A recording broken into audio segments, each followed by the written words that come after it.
पहले मैंने आपसे कुछ जरूरी बातें करनी थी जो मैं काफी देर से कह रही थी, और ये मैं बात पहली और आखिरी दफा कह रही हूँ, ठीक है। तो ये जितनी भी वीडियोस बनाई जा रही हैं, फर्स्ट ऑफ ऑल मुझे कोई फर्क नहीं पड़ता आप जो कह वीडियोस बन रही हैं, तो ऐसा नहीं है कि मैं वीडियोस देख नहीं रही, जो वीडियोस नजर आती हैं मिलती हैं, ठीक है।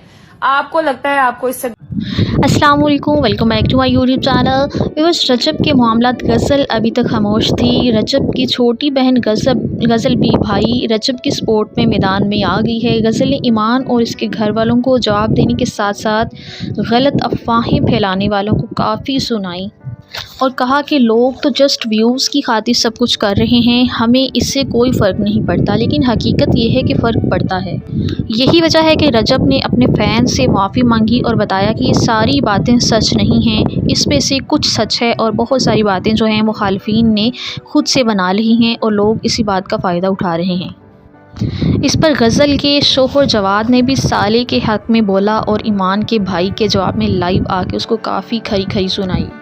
ये मामला घर से निकलकर सोशल मीडिया पर आ चुका है और लोग जो है इसमें बराबर का हिस्सा डाल रहे हैं। इस सारे मामले में रजब बेकसूर है या नहीं है, अभी तक इसकी कोई भी गवाही सामने नहीं आई। आप सबकी इस बारे में क्या राय है? क्या रजब सही है या ईमान सही है? अपनी राय का इज़हार कमेंट सेक्शन में लाजमी कीजिएगा। मिलते हैं किसी और इन्फॉर्मेटिव वीडियो के साथ, तब तक के लिए बाय बाय।